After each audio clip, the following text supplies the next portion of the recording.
기뻐하십시오. 예, 별로 인사가 별로 반갑지 않은 그런 인사 같습니다.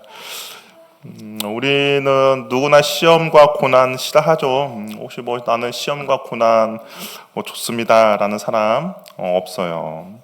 가능하면 피해 가고 싶고요. 그리고 이미 내가 지금 시험 가운데 있다면 빨리 끝나기를 바랍니다. 근데 꼭 고난이 그런 건 아니지만 우리의 느낌이겠죠.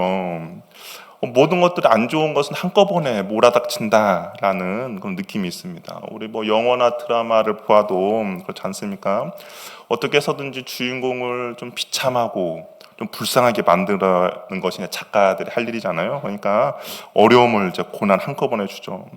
부모님의 갑작스러운 교통사고로 인한 사망, 남편의 실직이라든지 아니면 남편의 그런 외도, 또한 자식들의 학교에서 사건 사고, 그리고 자신의 육체의 질병 등 한꺼번에 모든 고난 그리고 어려움을 맞이하게 됩니다. 우리 드라마니까 재밌게 보잖아요. 아, 그렇구나. 그래도 우리의 또 한편의 그 소망은 주인공이니까 그런 것들을 잘 극복해서 해피엔딩으로 끝날 거야 라는 그런 생각을 하죠. 근데 만약에 이것이 현실이라면 어떻게 하시겠습니까? 내가 그 비련의 주인공이에요. 그럼 여러분들은 어떻게 하시겠습니까? 내일이 아니면 권면하고 이렇게 해라. 이런 고난과 시험에 하나님의 뜻이 있을 거야 라고 위로를 하겠죠. 근데 만약에 그것이 내가 주인공이고 내 일이라면 어떤 주변에서 이렇게 해라. 하나님의 큰 뜻이 있겠지라는 말들 전혀 귀에 들어오지 않을 겁니다. 우리 인생에는 이게 질병, 경제적 어려움, 인간관계 상처, 직장의 문제, 가정의 문제, 온갖 모양의 시험들이 끊이지 않아요. 그래서 어떤 분들은 믿지 않는 분들은 그런 고난과 고난 시험이 자기한테 닥칠 때 그것을 견디지 못해서 자살하는 경우도 있고, 우리 믿는 사람들은 이게 자살이 죄라는 인식이 있기 때문에 차마 자살까지는 못하더라도 하나님, 왜 나는 하나님을 열심히 믿었는데 왜 나에게 이런 일이 있습니까? 예수 잘 믿으면 복 받는다 하는데 왜 나에게 이런 고난이 있습니까? 라고 하면서 하나님께 삿대질한다든지 하나님께 왜라는 질문을 던지게 됩니다. 근데 야고보가 우리에게 충격적인 이야기를 해요. 내 형제들아, 너희가 여러 가지 시험을 당하거든 뭐라고 이야기합니까? 기쁘게 여기라라고 이야기를 합니다. 현실과 전혀 맞지 않는, 정말 현실과 동떨어진 그런 처방을 내리는 것 같습니다. 성도가 여러 가지 시험을 당한다라고 해서 당한다라는 것이 한 가지만 이야기하는 시험이 아니에요. 여러 가지 시험입니다.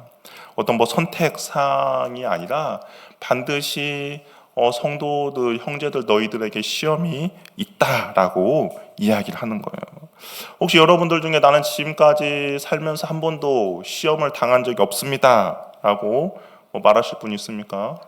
시험에 크고 작음은 있겠지만 분명히 다 있어요. 만약에 난 한 번도 시험을 당한 적이 없습니다 라고 이야기하신다면 제가 한 가지 이야기한다면 반드시 시험이 있을 겁니다 라고 대답해 줄 수 있어요.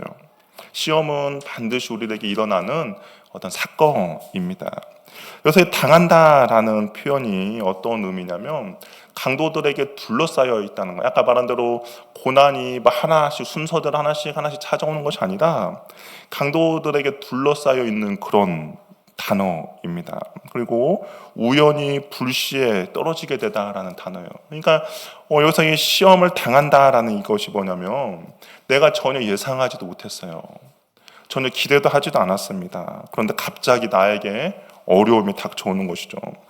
여러분 도둑이나 강도를 혹시 당해본 적 있습니까? 도둑이 우리 집에 올 때 혹시 문자 남겨주나요? 오늘 11시에 내가 당신네 집에 찾아가겠습니다. 그러니 문단속 잘하세요 라고 안 하죠. 어떻게 합니까? 예고도 없이 찾아오는 거죠. 강도도 마찬가지 아니겠습니까? 우리 뭐 요즘 나라가 하도 우리 여러 가지가 험악하니까 사람들이 뭐 강도, 뭐 묻지마 범죄들 있지 않습니까? 그 사람들이 뭐 예고하는 것보다는 그냥 정말 불시에 그런 어려움들을 당하게 되죠. 근데 시험이 우리들에게 그렇게 다가온다는 거예요. 갑자기 예상치 못한 순간에 우리를 덮칩니다. 예상하지 못하게 준비되지 않는 상황 가운데 우리는 시험을 맞닥뜨리게 돼요. 그래서 대부분의 사람들이 시험이 다가오면 어떻습니까? 시험 들게 되죠. 여러 가지 시험이라고 이야기해요. 근데 이 여러 가지라는 것이 뭐 다양한 색깔, 뭐 다채로운인데 시험이 그렇다는 겁니다. 어떤 사람에게는 건강의 문제로 다가올 수도 있죠. 어떤 사람은 재정의 문제, 어떤 사람은 자녀의 문제, 뭐 여러 가지 상황과 환경으로 우리에게 다가옵니다. 근데 모양은 다르지만 공통된 것이 있어요. 시험이 우리에게 다가오면 우리의 마음이 무너지죠. 그리고 믿음을 의심하게 만듭니다. 그리고 하나님 앞에 왜라는 질문을 하게 돼요. 결과적으로 이 시험이 다가오면 불평과 불만과 낙심 그리고 실망으로 이어지는 것이 이 시험을 당한 사람들의 상태라는 것이죠. 그리고 야고보는 이 시험을 이야기하면서 어떤 뭐 특정한 주제를 놓고 시험이라는 단어를 사용하고 있지 않아요. 우리는 뭐 시험이라고 하니까 하나님께서 나에게 주시는 뭐 테스트라고 할 수도 있죠. 뭐 그것만 생각하는데 아니요, 야고보가 이 시험이라는 단어를 사용한 것은 어떤 특별한 주체를 지칭해서 사용하는 그 단어가 아닙니다. 그러니까 하나님이 주체가 될 수도 있어요. 그리고 사단이 주체가 될 수도 있고 우리의 욕망과 욕심의 잘못된 선택으로 인한 결과일 수도 있어요. 그러니까 야고보가 너희가 시험을 당하고 온전히 기쁘게 여기라라는 이 시험이라는 것이 하나님이 우리를 성숙하기 위한 그런 어떤 시험일 수도 있고 테스트를 위한 시험일 수도 있고 아니면 사단이 우리의 신앙과 인생을 파괴하기 위한 시험일 수도 있고 또 한편으로는 나의 어떤 세속적인 욕망과 욕심을 위한 그래서 고통이나 슬픔에 빠지는 시험일 수도 있다라는 겁니다. 야고보는 모든 시험을 다 이야기하고 있어요. 그러니까 우리는 뭐 하나님이 나에게 테스트하는 것만 기쁘게 여기고 뭐 사단이 나를 멸망시키고 내 욕심과 욕망에 의해서 나오는 시험은 뭐 기쁘게 여기라 그런 것이 아니라 모든 시험을 만나거든 기쁘게 여기라고 이야기를 하고 있는 것이죠. 근데 이 시험을 만나게 되면 우리가 첫 번째 느끼는 감정이가 많은데 불평과 불만과 원망과 불신과 그런 것들이 당연히 올라오죠. 근데 야고보는 그런 것들 말고 너희들이 그런 감정에 너희들을 내버려 두지 말고 기쁘게 여기라는 것이죠. 여러 가지 감정이 분명히 일어납니다. 그런데 야고보는 기쁨이 너희를 다스리게 하라는 거예요. 우리가 고난을 당하면 여러 가지 감정을 느끼죠. 보통 어떤 감정을 느끼십니까? 여러분들이 어떤 시험을 받았어요. 그러면 첫 번째 느끼는 감정들은 무엇입니까? 두려움이 있을 수 있죠. 아, 이제 난 어떻게 하나? 라는 두려움. 또한 염려, 근심, 슬픔이죠. 다양한 감정이 나를 통제하고 지배하려고 합니다. 근데 그런 시험 가운데 슬픔이 계속 지속되면 나는 우울증이라든지 아니면 뭐 그런 걸로 계속 이어지겠죠. 어떤 두려움과 염려가 내 마음을 계속 붙잡고 있으면 나는 공황장애라든지 불면증으로 이어질 것이고 어떤 분노가 나를 계속 사로잡게 되면 나는 폭력적으로 변하게 될 것입니다. 이게 시험 가운데 내가 이런 것들로 나의 감정을 내어주면 이런 열매들이 이제 맺어지게 되는 것이죠. 우리는 감정이 휘둘릴 수밖에 없어요. 그런데 야고보는 그렇게 하지 말라는 거예요. 다양한 감정이 있는데 너희들은 기쁨이 되게 하라고 이야기를 하고 있습니다. 되게 말이 안 되는 것 같잖아요. 시험에 당했는데 기쁘게 하라는 거지. 근데 이 야고보만 이렇게 이야기하는 것이 아니었더라고요. 베드로도 마찬가지입니다. 우리 베드로전서 4장 12절 13절 말씀 우리 한번 같이 읽어보도록 할게요. 한번 읽어볼게요. 시작.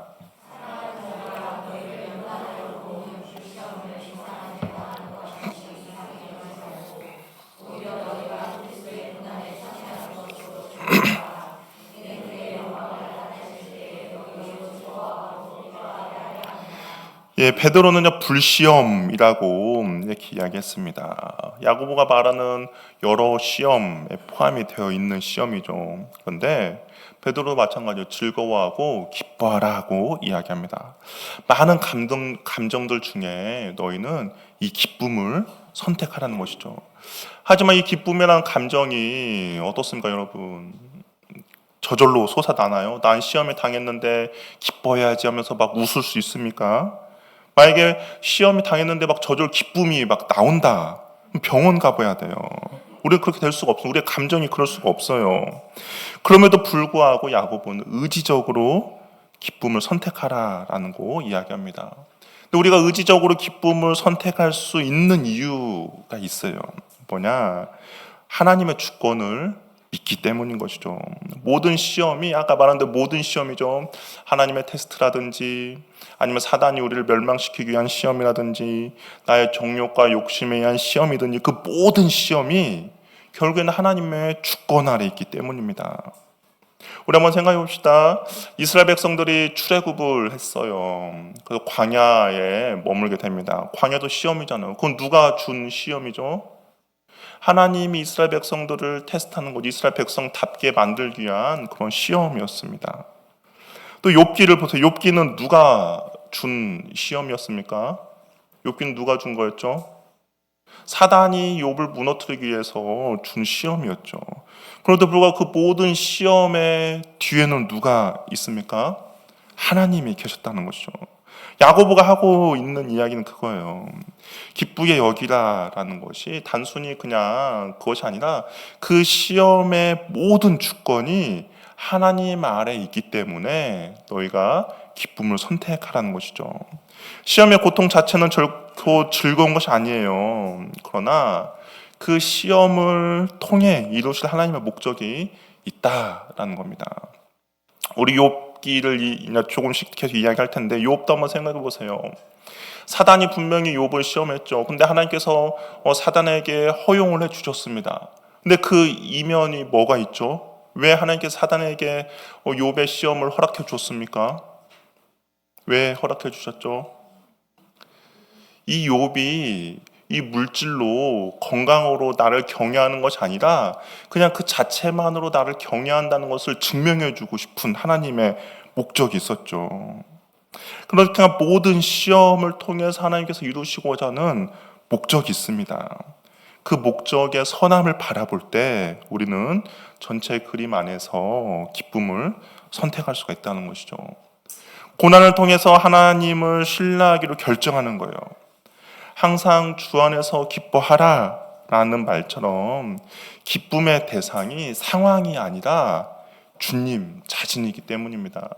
상황이 나에게 잘 풀려면 기뻐하고 상황이 잘 안 풀리면 슬퍼하고 우울하고 절망하는 것이 아니라 상황과 환경을 뛰어넘는 그 모든 것들의 주관자 되시는 하나님이 나의 아버지 되심에 우리는 기뻐하는 것이죠.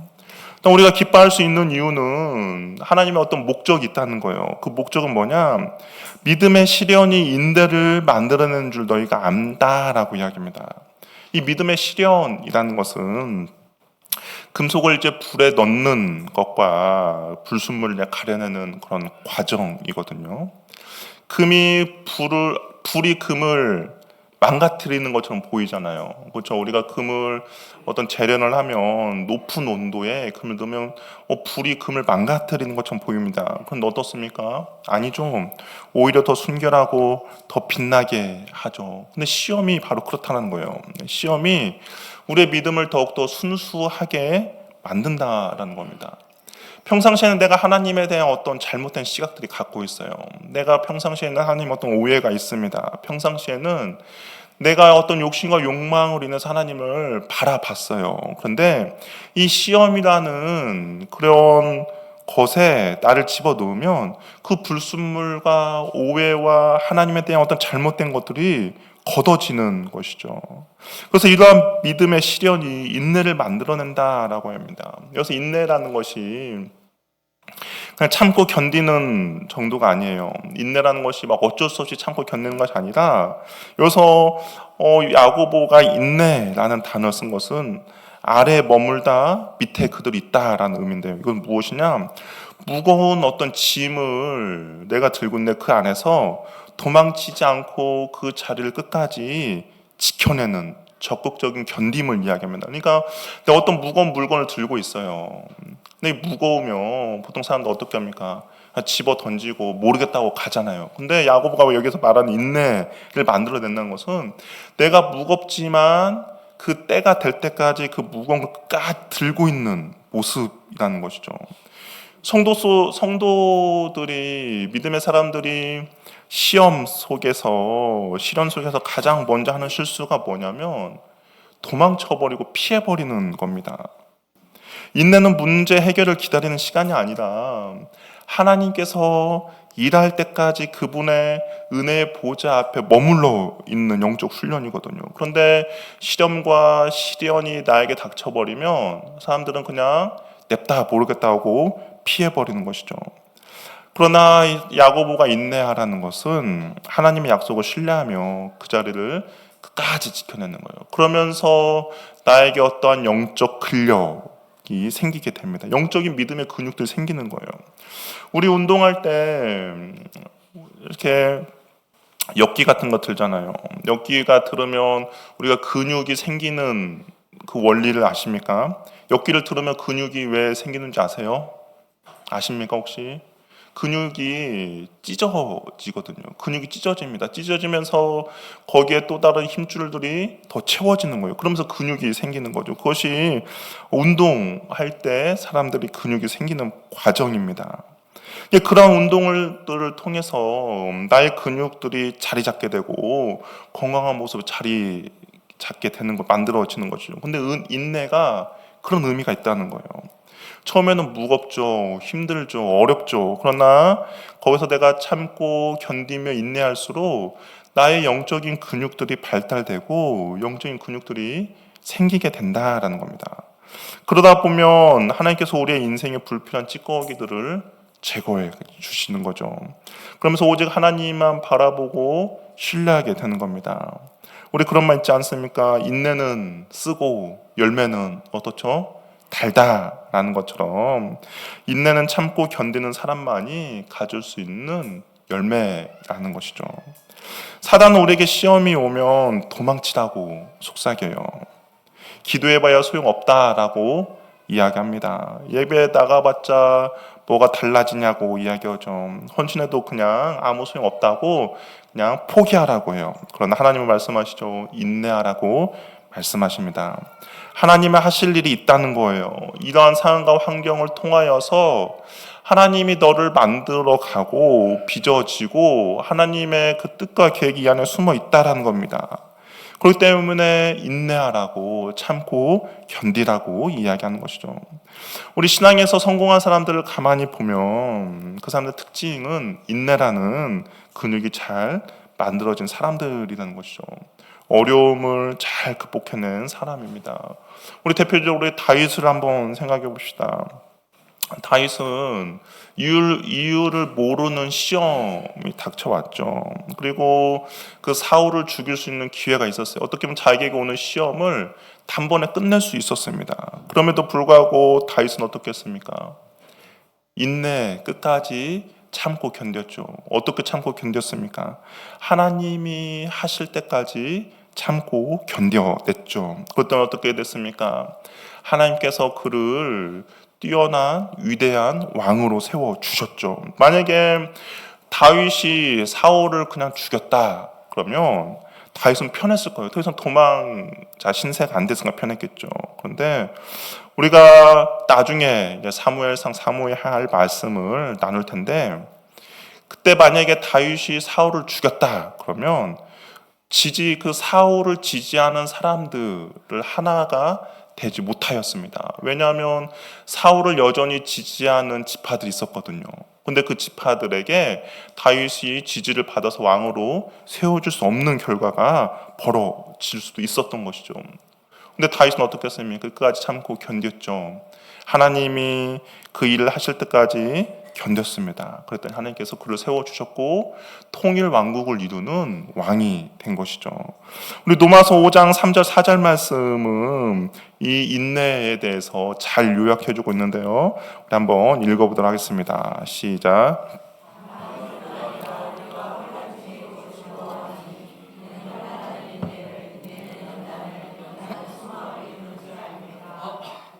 예, 보세요. 환난은 무엇을 만들어냅니까? 인내를 만들어내죠. 인내는 연단은 소망을 이루신다는 거죠. 근데 우리가 여기 차장 5절에 보면 누가 이것들을 주관해 가냐? 성령님이 해 주신다라고 이야기합니다. 그러니까 우리가 시험이라는 용광로 속에서 인내가 생겨요. 그 인내 속에서 인격이 연단되고, 그리고 연단된 인격 안에 참된 소망이 자리 잡게 된다는 겁니다. 그러면 시험을 통해 우리에게 생기는 가장 큰 유익은 문제 해결이 아니다. 내가 시험을 참고 견뎠더니 문제가 해결됐습니다. 그것이 우리에게 참된 복이 아니라 하나님과 붙들림 바 되는 것이 우리에게 참된 복이라는 것이죠.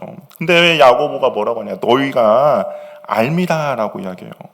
너희가 이 진리가 전혀 새로운 것이 아니다라는 겁니다. 이미 알고 있다는 거예요.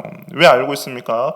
이미 베드로도 이야기했고 바울도 이야기했고 모든 사람들이 이야기를 하고 있는 것이죠.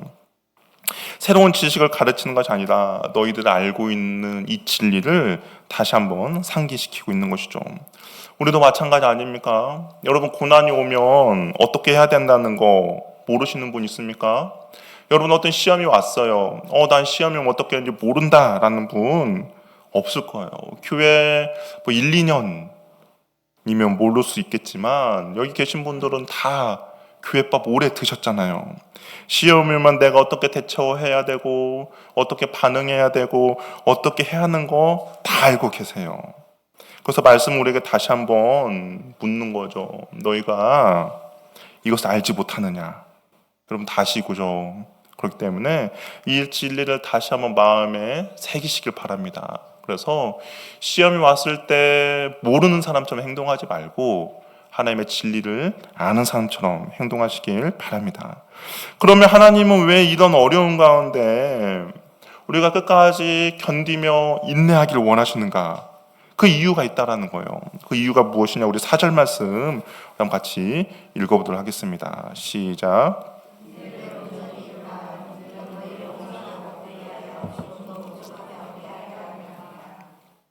하나님 어떤 뜻과 목적이 있다는 겁니다. 근데 가만히 보면 그 뜻과 목적이 너희가 인내를 하면 내가 영광을 받을 거야. 니네가 인내하면서 너희들의 내가 그것들을 다 쪽쪽 빨아먹어서 나만 잘 살 거야 라는 의미가 아니죠. 인내를 하면 무엇입니까? 결국 누가에게 유익이 된다는 거예요? 나에게 유익이 되는 거죠. 우리가 착각하고 있는 신앙생활 하면서 착각할 때가 있어요. 내가 뭔가 이렇게 하면 하나님이 유익이 되겠지. 하나님이 뭔가 플러스가 되겠지. 막 그렇게 착각하는 경우가 있는데 아니요. 성경에서 보면 하나님은 우리의 어떤 노력, 우리의 어떤 헌신, 수고가 없어도 하나님은 그 자체가 영광을 받으시는 분입니다. 근데 여기도 보면 내가 인내하고 내가 시험에 참고 견디면 뭔가 하나님께서 영광 받으실 거야가 아니라 인내하고 참고 견디는 결국 우리들에게 유익이 되기 때문에 하나님께서 말씀하시는 거예요. 그럼 어떤 유익입니까? 성숙과 온전함의 열매를 맺는다는 거죠. 하나님은 시험을 통해서 우리를 성숙하고 성장하고 믿음의 사람으로 더 자라게 하고 싶어 하신다는 겁니다. 그래서 인내를 온전히 이루라고 이야기하는 거죠. 만약 중간에 포기해버리고 중간에 도망쳐버리면 성숙과 성장에 이르지 못한다라는 겁니다. 우리 병원에 가면 사람들 많은 환자들 병원에 가면 번호표를 주잖아요. 그럼 번호표를 들고 앉아있는 시간이 있습니다. 그 시간이 약간 정말 사람이 많으면 오래 기다릴 수 있죠. 그러면 지치기도 하고 병원이 여기밖에 없나? 라고 하면서 막 다른 데 갈까라는 생각이 들 때도 있어요. 그러나 거기가 만약에 어떤 명의가 하는 병원이다. 그러면 어떻게 합니까? 끝까지 기다려서 간호원이 누구누구 들어오세요 라고 할 때까지 기다려야 우리가 어떻게 됩니까? 아픈 문제를 해결받게 되죠. 인내는 뭔가 된다는 행동이 아니에요. 도망치지 않고 중간에 포기하지 않고 자리를 떠나지 않고 하나님이 내 이름을 부를 때까지, 하나님이 내 번호가 부를 때까지 그곳을 지키고 있는 겁니다. 하나님의 최종 목표는 우리를 고난에서 건져내는 것이 아니에요. 하나님의 목표는 우리를 온전한 사람으로 만드시는 겁니다. 여기서 온전함이라는 것은 어떤 도덕적인 완벽주의가 아니라 창조주 하나님께서 의도하신 목적에 도달한 상태를 이야기합니다. 하나님께서 저 여러분 한 사람 한 사람을 통해서 하시고자 하는 어떤 목적이 있죠. 하나님께서 저와 여러분 인생 가운데 너의 인생은 이걸 하면 좋겠다, 너의 인생은 이걸 하면 좋겠다라는 계획이 있습니다. 근데 온전함이라는 것은 그 하나님께서 의도하신 계획과 목적에 도달한 성숙한 상태, 그런 사람으로 만들어 가신다는 것이죠. 우리 금강석이 순금이 되기 위해서는 약 한 1100도의 이상이 뜨거운 용광로에 들어가야 한다고 해요. 용광로 속에서 이제 끓고 있는 금 위로 불순물이 떠오를 때마다 그것을 이제 걷어내죠. 언제까지 이 작업을 반복해야 되는가? 언제까지 반복해야 되는가라고 했더니 용광로 속의 금이 거울처럼 맑아져서 재련공 자신의 얼굴이 비춰질 때까지라고 이야기합니다. 하나님께서 우리를 용광로, 시련의 용광로에 우리를 두시는 이유는 우리를 태워 없애려 하는 것이 아니라 우리의 그런 교만함과 불순함과 오해들을 걷어내서 마침내 우리의 삶의 그 하나님의 형상, 그리스도의 얼굴이 온전히 투영되기까지 하시기 위함이다라고 이야기하는 것이죠. 그러니까 내가 시험 가운데 있는 것은 결국엔 나를 통해서 내가 믿고 따르고 의지하는 그 하나님이 어떤 분이신지를 나타내기 위함이라는 거죠. 따라서 믿음의 시련에 인내함으로 하나님이 의도하신 목표에 도달하게 됩니다. 시련을 통과한 인격은 깊어지죠. 시련을 경험한 영혼은 다른 사람의 아픔을 품을 수 있는 넓은 가슴을 갖게 됩니다. 시련 속에서 하나님을 만난 사람은 세상의 성공이나 실패에 일희일비하지 않고 구비된 신앙인이 되는 거예요. 모든 면에서 부족함이 없이 균형 있게 갖추어지는 것이죠. 하나님은 우리를 단지 문제없는 인생으로 만드는 것이 아니라 부족함이 없는 인격으로 빚어가십니다. 문제는 계속될 수 있죠. 그러나 그 문제가 우리를 무너뜨리지 못하는 내적 성숙함과 견고함이 우리 안에 세워지는 거예요. 그래서 진짜 축복은 문제 없는 삶이 아니라 어떤 문제 속에서도 흔들리지 않는 성숙한 믿음의 사람으로 서는 것입니다. 이것이 하나님께서 우리를 구비함 없이 구비된 신앙인으로 만들어 가는 것이죠. 야고보는 자꾸 이제 욥을 예로 많이 듭니다. 인내의 대표적인 인물로 욥을 예로 들어요. 욥은 상상할 수 없는 고난을 겪었잖아요. 근데 그 고난을 통과하면서 욥이 했던 고백이 있어요. 어떤 고백이었냐?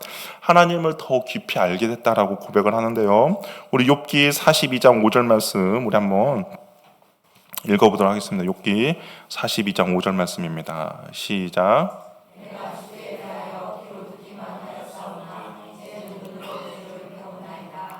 이 욥기 42장이에요. 1장부터 욥이 얼마나 고난을 당했습니까? 친구들도 와서 네가 잘못했네 안 했네 막 따지고 토론하고 논쟁합니다. 그럼에도 불구하고 욥이 끝까지 참고 견디고 인내했죠. 그때 하나님께서 나타나셨어요. 욥이 주님을 볼 수 있었던 것은 고난을 통과한 다음이었습니다. 욥은 하나님에 대해서 알았죠. 1장을 보면 그가 하나님을 얼마나 경외했냐면 하나님을 위해서 매 시간마다 예배 드렸습니다. 어떤 행사일 때는 자식들을 위해서도 예배를 드리고 예배의 사람이었어요. 근데 욥이 42장에 이렇게 고백, 내가 전에는 귀로만 말로만 들었다는 거예요. 하나님에 대해서. 그러나 고난과 역경과 시험을 통과하고 나니까 이제 하나님을 내가 보게 됩니다라고 고백하죠. 우리의 시험도 마찬가지입니다. 고난의 끝에 준비하신 것은 단지 상황의 반전이 아니라 하나님 자신과의 더 깊은 만남이라는 것이죠. 귀로만 들었던 하나님을 실제로 경험하며 만남의 시간이 이 시험을 통해서 우리에게 주시는 하나님의 은혜라는 겁니다. 그렇기 때문에 야고보가 말하는 거예요. 기뻐하라는 겁니다. 지금의 힘듦과 어려움을 보고 낙심과 절망과 불평과 불만에 빠지지 말고 궁극적으로 하나님과의 더 가까워지고 주님과의 그 은혜를 더욱더 풍성하게 누릴 너희들 보면서 기뻐하라고 이야기를 하는 것이죠. 지금 여러분 여러 가지 시험 앞에 혹시 있습니까? 혹시 내가 정말 시험에 빠졌다라고 이야기합니까? 시험 앞에서 한숨을 쉬며 왜 나에게 이런 일이 일어났는가? 라고 묻기보다는 하나님께서 이 시험을 통해서 나를 어떤 온전함으로 이끌기 원하시는가를 기대하며 바라보시길 바랍니다. 어떤 감정, 불만과 원망에 내 감정을 내어주지 말고 기쁨이 나를 주관할수록 내 마음을 잘 지키시길 바랍니다. 기쁨은 상황에서 오는 것이 아니죠. 상황을 바라보는 우리의 시각이 변할 때 기뻐할 수 있는 것이죠. 이 시험이 우연이 아니라 하나님의 주권 아래 허락됐다라는 것을 바라보는 겁니다. 이 시험은 나를 쓰러뜨리는 것이 아니라 나를 세우시려는 하나님의 계획이다라고 고백하는 것이죠. 이 시험을 통해서 하나님은 나의 믿음을 더욱더 점금같이 연단하실 것이다 라는 이런 시각으로 시험을 바라볼 때 우리는 비로소 온전히 기쁘게 여기라는 말씀에 순종할 힘을 얻게 되는 것이죠. 내가 해야지 하면서 어떤 긍정의 힘이 아니라 내가 이런 시각으로 바라보고 주님 의지하며 나아갈 때 우리 안에 계신 성령님이 그런 기쁨을 우리에게 주시는 것입니다. 인내는 쓰지만 열매는 거룩합니다. 하나님은 우리를 파괴하려는 것이 아니라 우리를 정금같이 빚어내어 하나님 나라에 꼭 필요한 일꾼으로 만들려고 하는 것이죠. 그렇기 때문에 우리는 시험의 순간에 가장 하고 싶은 말은 도망치는 것이 아니라 끝까지 참고 견디며 인내하시기를 바랍니다. 사단은 우리에게 기도에서 도망치라고 이야기할 겁니다. 예배에서 도망치라고 이야기할 거예요. 공동체에서 도망치라고 이야기하고 심지어는 하나님으로부터 도망치라고 이야기할 겁니다. 그러나 우리는 그런 사단의 속삭임에 내 마음을 내어주지 말고 끝까지 인내하며 참고 견디시길 바랍니다. 또 이거 시험은 혼자 견디하면 너무나도 어렵죠. 근데 야고보를 보면 야고보가 2절에 보면 형제들아 라고 이야기하잖아요. 그러니까 어떤 한 개인에게 주는 편지가 아니라 공동체 전체에게 보내는 편지예요.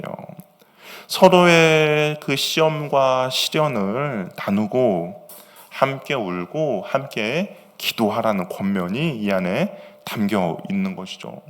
한 사람의 믿음이 흔들릴 때 우리 옆에 있는 공동체 지체들이 붙잡아 주는 겁니다. 그리고 그 힘듦과 어려움을 이겨낼 수 있도록 함께 기도로 동역해 주는 것이죠. 우리는 함께 인내를 온전히 이루어 갈 수 있습니다. 서로의 고난을 보면서 판단하기보다는 함께 인내하고 참고 견디며 그 길을 끝까지 갈 수 있도록 우리 공동체의 한 사람 한 사람이 되시기를 바랍니다. 그럴 때 내 자신뿐만 아니라 우리 교회 공동체가 진정으로 성숙한 교회가 될 것입니다. 하나님 우리의 고난을 가볍게 여기지 않으세요. 우리의 눈물 한 방울 한 방울, 우리의 한숨 그냥 지나치지 않으십니다. 그분은 우리의 고난을 헛되이 내버려 두지 않고 반드시 인내를 통해서 우리를 온전하고 구비하여 조금도 부족함이 없는 자리까지 이끌어 가십니다. 믿음의 시련이 닥쳐와도 도망치지 말고 머물러 인내하면서 완전하고 구비하여 조금도 부족함이 없게 하시는 주님의 뜻과 계획을 이루시는 저와 여러분이 되기를 바랍니다. 참고 견디는 것은 쉽지 않지만 그러나 참고 주님을 바라보며 참고 견딜 때 하나님의 크고 놀라운 은혜를 경험하게 될 것입니다. 그 은혜를 누리시길 바랍니다. 우리 잘 일어나셔서 우리 함께 찬양하며 기도하도록